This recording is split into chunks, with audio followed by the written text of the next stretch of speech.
నమస్తే నేను దేవి, welcome to story board.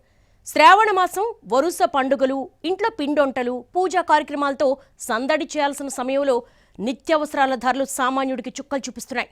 ఉల్లి, పంచదార, బియ్యం, వంట నూనెలు, పప్పులు, వెల్లుల్లి ఇలా ఒకటేమిటి నిత్యావసర ధరలన్నీ కొండకి కూర్చున్నాయి.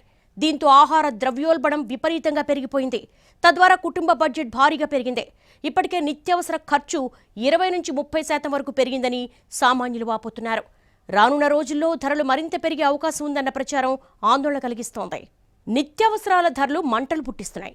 దీంతో తెలుగు రాష్ట్రాల్లో సగటు సామాన్యుడి నెలవారీ బడ్జెట్కు మళ్లీ పెద్ద కన్నం పడింది. పొద్దున్నే లేస్తే వంటింట్లో వాడే ఉల్లిపాయలు, చక్కెర ధరలు ఒక్కసారిగా పెరిగిపోయాయి. గత కొద్ది రోజులుగా తెలంగాణ, ఆంధ్రప్రదేశ్ వ్యాప్తంగా రీటైల్ మార్కెట్లలో ఉల్లి, పంచదార ధరలు విపరీతంగా పెరగడంతో రోజువారీ కిరాణా ఖర్చులు తడిసి మోపిడవుతున్నాయి. నిన్నటిదాకా యుద్ధం భయపెట్టింది.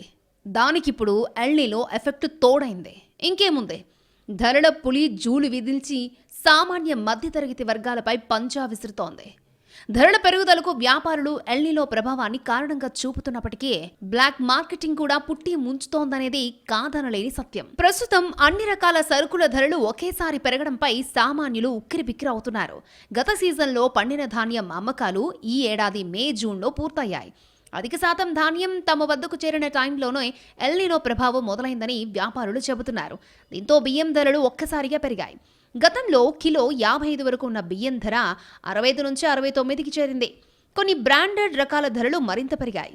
26 కిలోల బస్తా గతంలో 1300 ఉండగా ప్రస్తుతం 1800 వరకు విక్రయిస్తున్నారు.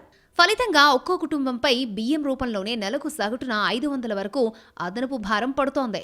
పేద మధ్యతరగతి కుటుంబాలపై భారాన్ని తగ్గించేందుకు ప్రభుత్వం రైతు బజార్లు, మిల్లుల వద్ద తక్కువ ధరలకు బియ్యం విక్రయాలు ప్రారంభించింది. పంచదార ధరలు సైతం వినియోగదారులకు షాక్ ఇస్తున్నాయి. కొద్ది రోజుల క్రితం కిలో 50 రూపాయలు లోపున్న పంచదార ధర ప్రస్తుతం 71 రూపాయలకు చేరుకుంది. బ్రాండెడ్ సంస్థలు కిలో 80 నుంచి 90 వరకు విక్రయిస్తున్నాయి. బెల్లం ధర కూడా కిలో 90 నుంచి 100కు చేరింది. బెల్లం పొడి, బెల్లం పలుకులు ధరల్లోనూ పెరుగుదల కనిపిస్తోంది. శ్రావణ మాసంలో పిండి వంటలు, పండుగల తరుణంలో చక్కెర, బెల్లం వినియోగం పెరగడంతో ఈ ధరల ప్రభావం కుటుంబాలపై మరింత పడుతోంది. ఉల్లి ధరలు భారీగా పెరిగాయి. ప్రస్తుతం మార్కెట్లో కిలో ఉల్లి 55 రూపాయలు పలుకుతూ ఉండగా నాణ్యమైన రకానికి 60 రూపాయల వరకు చెల్లించాల్సి వస్తోంది. ఏప్రిల్లో కిలో 20 రూపాయలుగా ఉన్న ధర జులైలో 37కి చేరి ఆగస్టు చివరికి 55కు పెరిగింది. సాధారణంగా కర్నూలు నుంచి పెద్ద మొత్తంలో ఉల్లి మార్కెట్లకు వస్తూ ఉంటుంది. అయితే ఈ ఏడాది వర్షాభావ పరిస్థితుల కారణంగా సాధారణ విస్తీర్ణంలో 3 వంతు మాత్రమే సాగు జరిగినట్లుగా వ్యాపారులు చెబుతున్నారు. వర్షాలు లేకపోవడంతో ఉల్లిగడ్డ దిగుబడి గణనీయంగా తగ్గింది. మహారాష్ట్ర నుంచి వచ్చే ఉల్లిపైన ధరల ప్రభావం పడుతోంది. వేరుశనగ ధరలు కూడా మండుతున్నాయి. వంట నూనెల ధరలు సామాన్యుడికి భారంగా మారాయి. వేరుశనగ నూనె కిలో 185 నుంచి 190 మధ్య పలుకుతోంది. పొద్దుతిరుగుడు నూనె ధర 180 నుంచి 185కు చేరుకుంది. పామ్ ఆయిల్ కిలో 160 వరకు పెరిగింది. గతంతో పోలిస్తే వంట నూనెల ధరలు కిలోకు సుమారు 10 వరకు పెరిగాయి. కందిపప్పు కిలో 164 వరకు చేరుకుంది. వెల్లుల్లి కిలో 300 నుంచి 350 వరకు విక్రయిస్తున్నారు. పండగల సీజన్ ప్రారంభమైన వేళ నిత్యావసరాల ధరలు ఇలా వరుసగా పెరుగుతూ ఉండడంతో సామాన్య మధ్యతరగతి కుటుంబాలపై అదనపు ఆర్థిక భారం పడుతోంది. ఆదాయం పెరగకపోయినా వంటింటి ఖర్చులు 20 నుంచి 30% వరకు పెరగడంతో నెలవారీ బడ్జెట్ను సర్దుబాటు చేసుకోవడం కష్టంగా మారిందని సామాన్యులు చెబుతున్నారు. ధరల పెరుగుదలకు కారణాలను గుర్తించి ప్రభుత్వం నియంత్రణ చర్యలు తీసుకోవాలని వారు కోరుతున్నారు. రోజుకు 500 నుంచి 1000 రూపాయలు తెచ్చుకునే కూలీ నుంచి నెలకు 30,000 నుంచి 35,000 మధ్య జీతాలు తీసుకునే మధ్యతరగతి ఉద్యోగుల వరకు ధరల దరువుకు హడలిపోతున్నారు. పప్పుల నుంచి నూనెల వరకు అన్నీ పెరిగిపోవడంతో నెలకు వేసిన బడ్జెట్ పక్షం రోజులు కూడా రాక కలవరపడుతున్నారు. యుద్ధం ఎఫెక్ట్తో గల్ఫ్ నుంచి రావాల్సిన ముడి చమురు భగ్గుమంటూ ఉండడంతో దూర ప్రాంతాల నుంచి కూరగాయలు, సరుకులు, నూనెలను తెచ్చే రవాణా వ్యయాలు అమాంతం పెరిగాయి. ఉల్లి ధరలు ఉన్నట్టుండి ఇంతలా పెరగడానికి ప్రధాన కారణం డిమాండ్కు తగ్గట్టుగా సరఫరా లేకపోవడమే. మన దేశంలో ఉల్లికి హబ్లా మహారాష్ట్రలోని నాసిక్ ప్రాంతంలో ఈసారి ఖరీఫ్ పంట దిగుబడి 5 నుంచి 7% వరకు తగ్గింది. దీనికి తోడు రుతుపవనాల అస్థిరత, వర్షాలు సరిగ్గా పడక విత్తనాలు ఆలస్యంగా వేయడంతో మార్కెట్కు రావాల్సిన కొత్త ఉల్లి సరుకు ఆలస్యమైంది. ప్రతి ఏటా రబీ పంట నిల్వలు అయిపోయి కొత్త ఖరీఫ్ పంట పూర్తి స్థాయిలో మార్కెట్లోకి వచ్చే మధ్యకాలంలో ఈ గ్యాప్ ఏర్పడుతుంది. ప్రస్తుతం అదే గ్యాప్ వల్ల మార్కెట్లో సరుకు కొరత ఏర్పడి రేట్లు భారీగా పెరిగాయి. ఇక కందిపప్పు విషయానికొస్తే ధరలు స్థిరంగా పెరుగుతూ వినియోగదారులపై అదనపు భారాన్ని మోపుతున్నాయి. చక్కెర ఉత్పత్తి తగ్గిపోవడం, ఫెస్టివల్ సీజన్ ప్రారంభం కావడంతో దుకాణదారులు ఎక్కువ మొత్తంలో కొనుగోలు చేయడంలో డిమాండ్ పెరిగిందే. దానికి తగ్గట్టుగా సరఫరా లేదు. దీంతో చక్కెర ధరలు పెరుగుతున్నాయి. కాగా పెరుగుతున్న ఉల్లి ధరలకు బ్రేక్ వేయడానికి కేంద్ర ప్రభుత్వం ఒక కొత్త ప్లాన్తో ముందుకొచ్చింది. అదే కాందా ఎక్స్ప్రెస్. మహారాష్ట్రలోని ఉల్లిని కాందా అని పిలుస్తారు. నాసిక్లోని బఫర్ స్టాక్ నిల్వలు త్వరగా, తక్కువ రవాణా ఖర్చుతో ఢిల్లీ, చెన్నై, కొచ్చి, గౌహతి వంటి ప్రధాన నగరాలకు చేరవేయడానికి ప్రత్యేక గూడ్స్ ట్రైన్స్ ని ప్రారంభించారు. లారీలతో తీసుకెళ్లడం కంటే రైలు రవాణా వేగవంతంగా ఉండడమే కాకుండా రవాణా వ్యయం కూడా బాగా తగ్గుతుంది. దీనివల్ల వివిధ ప్రాంతాల్లో ఉల్లి కొరత తీరి ధరలు అదుపులోకి వస్తాయని ప్రభుత్వం భావిస్తోంది. అయితే కాందా ఎక్స్ప్రెస్ రాకతో దేశవ్యాప్తంగా లభ్యత పెరిగినప్పటికీ తెలుగు రాష్ట్రాల్లో ధరలు వెంటనే తగ్గిపోతాయా అంటే చెప్పలేం. ఎందుకంటే కేంద్ర బఫర్ స్టాక్ ఏపీ, తెలంగాణ మార్కెట్లకు ఏ పరిణామంలో చేరుతుంది అనే దానిపైనే స్థానిక రేట్లు ఆధారపడి ఉంటాయి. ప్రస్తుతం హైదరాబాద్ రైతు బజార్లో హోల్సేల్ స్థాయిలోనే కిలో 40 వరకు ఉంది. రీటైల్ షాపుల్లో రవాణా ఖర్చులు, వ్యాపారుల మార్జిన్ కలిపి 60 రూపాయలు దాటుతోంది. ప్రభుత్వ రాయితీ ఉల్లి విక్రయ కేంద్రాలు మన దగ్గర పూర్తి స్థాయిలో అందుబాటులోకి వస్తే తప్ప సాధారణ మార్కెట్లో ధరలు వెంటనే దిగొచ్చే సూచనలు కనిపించడం లేదు. కేవలం ఉల్లి మాత్రమే కాదు, చక్కెర ధరలు కూడా గత 3 నెలల్లో దాదాపు 40% వరకు పెరిగాయి. వీటికి తోడు టమోటా, కందిపప్పు, వంట నూనెల ధరలు కూడా పెరగడంతో సగటు కుటుంబం నెలకు అదనంగా 1000 నుంచి 1500 వరకు ఎక్కువ ఖర్చు చేయాల్సి వస్తోంది. రాబోయే 3 నుంచి 4 వారాల పాటు, అంటే కొత్త ఖరీఫ్ పంట మార్కెట్కు పూర్తి స్థాయిలో వచ్చే వరకు ఉల్లి ధరలు ఇలాగే ఉండే అవకాశం ఉంది. ఈలోపు ప్రభుత్వం స్థానికంగా బఫర్ స్టాక్ విడుదల చేస్తే ధరలు 50 రూపాయల పరిధికి తగ్గొచ్చు, లేదంటే 70 పైనే కొనసాగే అవకాశం ఉందని మార్కెట్ వర్గాలు అంచనా వేస్తున్నాయి. నిత్యావసర వస్తువుల ధరలు సామాన్యుడి వంటింటి బడ్జెట్ను తల్లకిందులు చేస్తున్నాయి. కూరగాయలు, ఉల్లిగడ్డ, పప్పులు, ఇతరత్ర కిరాణా వస్తువుల ధరలు రోజురోజుకు పెరుగుతూ ఉండడంతో మధ్యతరగతిపై భారం పెరుగుతోంది. దేశవ్యాప్తంగా ధరల పెరుగుదల కొనసాగుతున్నప్పటికీ రాష్ట్రంలో అది మరికొంత అధికంగా ఉండడం ఆందోళన కలిగిస్తోంది. ప్రధాన రాష్ట్రాల్లో దేశంలోనే అత్యధికంగా తెలంగాణ రీటైల్ ద్రవ్యోల్బణం 6.32% నమోదవడం కలవరం రేపుతోంది. కేంద్ర గణాంకాల మంత్రిత్వ శాఖ విడుదల చేసిన వినియోగదారుల ధరల సూచీ గణాంకాల్లో ఈ పరిస్థితి వెల్లడైంది.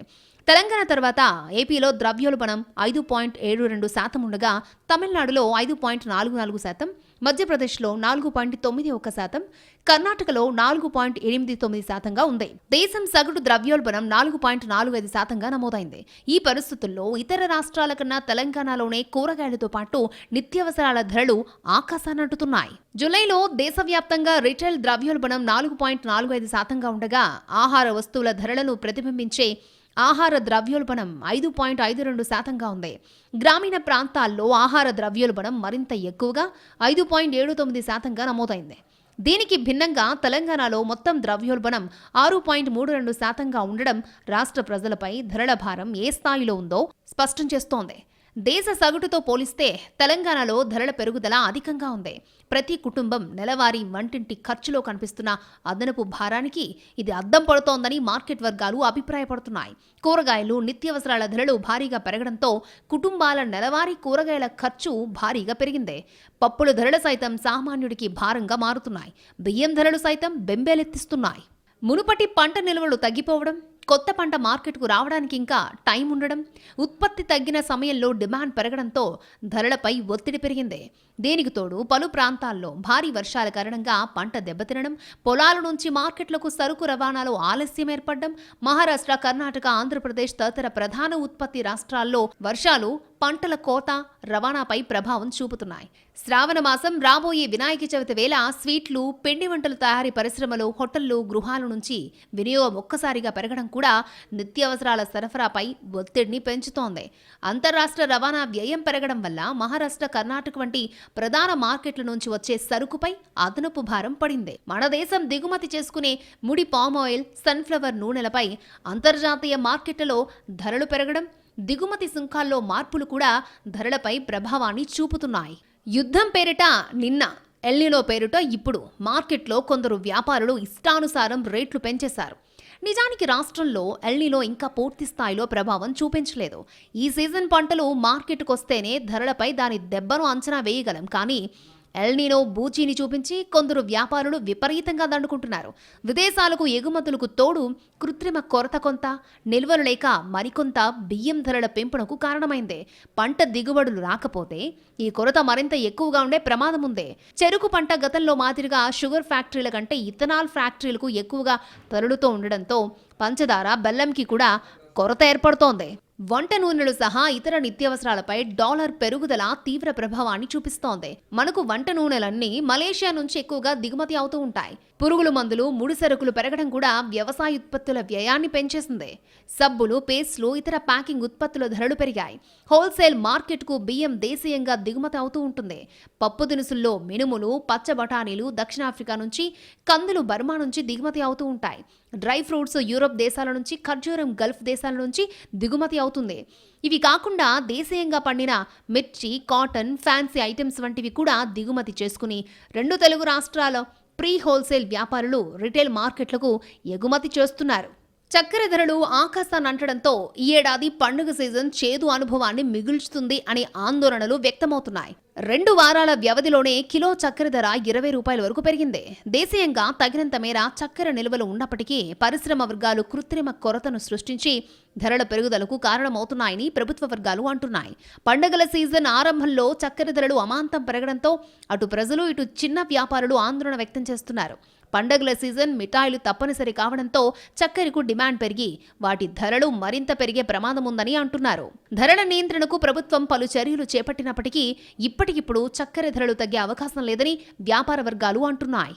పండగల సీజన్లోనే చక్కెర ధరలు పెరగడంపై చిన్న వ్యాపారులు ఇబ్బంది పడుతున్నారు. నిత్యావసరాల ధరలు పెరుగుతున్నా పాత ధరలకే విక్రయించడం వల్ల తాము నష్టపోతున్నామని వ్యాపారులు అంటున్నారు. అక్టోబర్ 31 నాటికి 10 లక్షల టన్నుల చక్కెర దిగుమతులను అనుమతించనున్నట్లు ప్రభుత్వం ప్రకటించింది. ఓపెన్ మార్కెట్లో మరింత చక్కెర అందుబాటులో ఉండేలా సాఫ్ట్ డ్రింక్, ఐస్ క్రీం తయారీదారులు వంటి డీలర్లు, బల్క్ కన్స్యూమర్లకు స్టాక్ హోల్డింగ్ పరిమితులను కూడా కఠినతరం చేయనున్నట్లు తెలిపింది. సాధారణంగా ఏడాదిలో అత్యంత తీయగా గడిచే ఈ పండుగ సమయం ప్రస్తుతానికి వినియోగదారులకు ఒక చేదు అనుభవంతో మొదలవుతోంది. సాధారణంగా భారత్లో ఏటా 28 నుంచి 29 మిలియన్ టన్నుల చక్కెర వినియోగం ఉంటుంది. ప్రస్తుతానికి అక్టోబర్లో కొత్త చెరుకు క్రషింగ్ సీజన్ ప్రారంభమయ్యే వరకు దేశంలో సరిపడా నిల్వలు ఉన్నాయని ప్రభుత్వం భరోసా ఇచ్చింది. పండగల సీజన్లో ఇబ్బంది లేకుండా సరఫరాను మరింత పెంచేందుకు రాష్ట్రాలు, చక్కెర మిల్లులు అక్టోబర్ 15 నుంచి క్రషింగ్ ప్రారంభించాలని కేంద్రం సూచించింది. దీనివల్ల అక్టోబర్లో సాధారణంగా ఉత్పత్తి అయ్యే 3-4 లక్షల టన్నులతో పోలిస్తే 10 లక్షల టన్నులకు పైగా చక్కెర ఉత్పత్తి కావచ్చని ప్రభుత్వం అంచనా వేస్తోంది. దీంతో పండగల టైంలో మార్కెట్లలో సరఫరా పెరిగి ధరలపై ఒత్తిడి కూడా తగ్గే అవకాశం ఉందని భావిస్తోంది.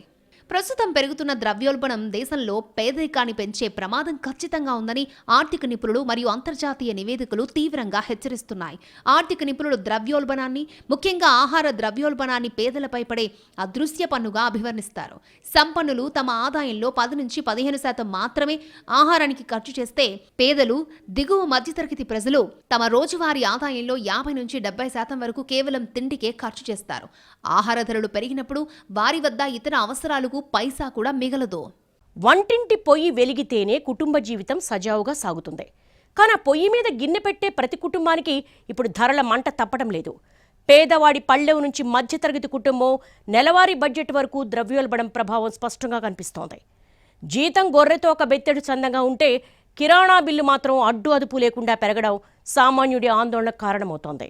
బియ్యం, పప్పులు, నూనెలు, చక్కెరతో పాటు కూరగాయలు, ఉల్లి, వెల్లుల్లి, మిరప ధరలు పెరుగుతున్నాయి. ధరల పెరుగుదలతో కుటుంబాలు ముందుగా తగ్గించేది పోషకాహారాన్నే. పండ్లు, పాలు, కూరగాయలు, పప్పులు వినియోగం తగ్గితే ప్రజల ఆరోగ్యం పైన ప్రభావం పడుతుంది. ఉత్పత్తి తగ్గడం, వాతావరణ మార్పులు, పంట నష్టాలు, నిల్వ, రవాణా వ్యయాలు, సరఫరా అంతరాయాలు, మధ్యవర్తుల ప్రభావం వంటి కారణాలు ధరల పెరుగుదలకు దోహదం చేస్తున్నాయి. క్రిసిల్ నివేదిక ప్రకారం 2026 జూలైలో ఇంట్లో తయారు చేసే శాకాహార భోజనం ఖర్చు ఏడాది ప్రాతిపదికన 4%, మాంసాహార భోజనం ఖర్చు 9% పెరిగింది. ఉల్లి, వంట నూనె, ఎల్పీజీ ధరలు ఇందుకు ప్రధాన కారణాలు. ఇదే టైంలో దేశ రిటైల్ ద్రవ్యోల్బణం 4.45%, ఆహార ద్రవ్యోల్బణం 5.52% చేరింది. ధరల నియంత్రణకు కేంద్ర రాష్ట్ర ప్రభుత్వాలు ముందస్తు పర్యవేక్షణ వ్యవస్థను బలోపేతం చేయాలి. నిల్వ సదుపాయాలు పెంచడం, బఫర్ స్టాక్లను అవసరమైనప్పుడు విడుదల చేయడం, అక్రమ నిల్వలు, కృత్రిమ కొరతను అరికట్టడం, రైతుకు గిట్టుబాటు ధర కల్పించడంతో పాటు వినియోగదారుడికి అందుబాటు ధరలో వస్తువులు లభించేలా చర్యలు తీసుకోవాలి. ధరల మంట ఒక్క రోజులో ఆరదు. సమర్థవంతమైన సరఫరా నిర్వహణ, రైతుకు ప్రోత్సాహం, వినియోగదారుడికి రక్షణ వంటి చర్యలను సమన్వయంతో అమలు చేస్తే ధరల ఒత్తిడిని తగ్గించొచ్చు. వంటింటి పొయ్యి మంట ఆహారాన్ని వండాలి, కుటుంబాల ఆర్థిక భవిష్యత్తును కాల్చకూడదు. తెలుగు రాష్ట్రాలలో ప్రధాన ఆహారమైన బియ్యం ధరలు కూడా విపరీతంగా పెరగడం చూసి సామాన్యుడు దిగాలు పడుతున్నాడు. ఏప్రిల్ వరకు నియంత్రణలో ఉన్న సన్నబియ్యం ధరలు జూన్ నుంచి పెరుగుతున్నాయి. ఎల్నినో ఎఫెక్టుతో వర్షాభావ పరిస్థితిని సాకుగా చూపి వ్యాపారులు కృత్రిమ కొరత సృష్టించి విక్రయిస్తున్నారు. 4 సభ్యులున్న కుటుంబం నెల ఖర్చులను పరిగణలోకి తీసుకుంటే బియ్యంపై 400 నుంచి 600 వరకు, పప్పులపై 200 నుంచి 300 వరకు అదనపు భారం పడుతోంది.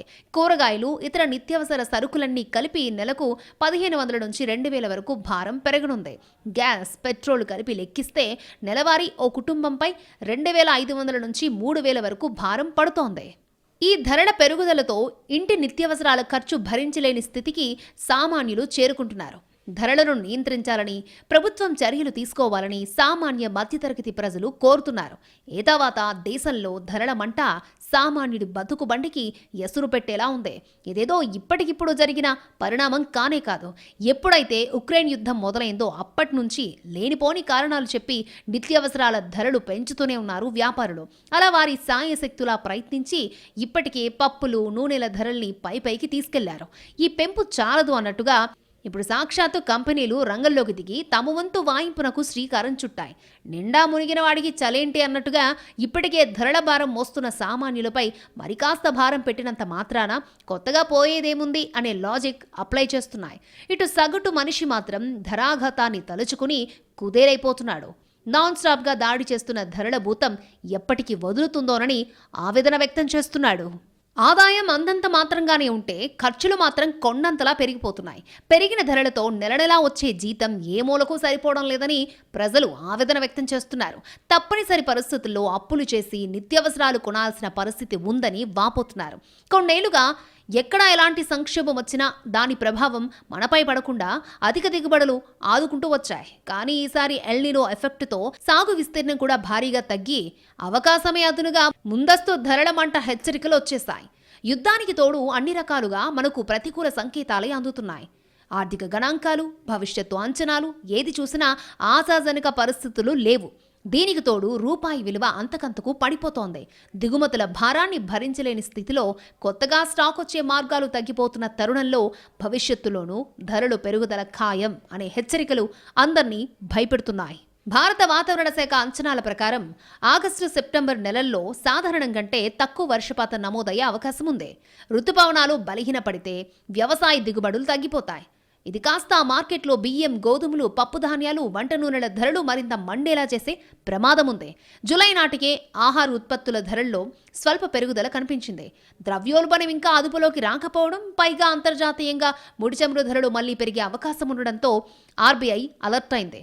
రాబోయే రోజుల్లో ద్రవ్యోల్బణాన్ని అదుపు చేయడానికి రుణాలపై వడ్డీ రేట్లను పెంచక తప్పకపోవచ్చనే సంకేతాలను ఇచ్చింది. పారిశ్రామిక ఉత్పత్తి వ్యయం తగ్గకపోవడం కూడా భవిష్యత్తులో ఒత్తిడిని పెంచే అంశమే.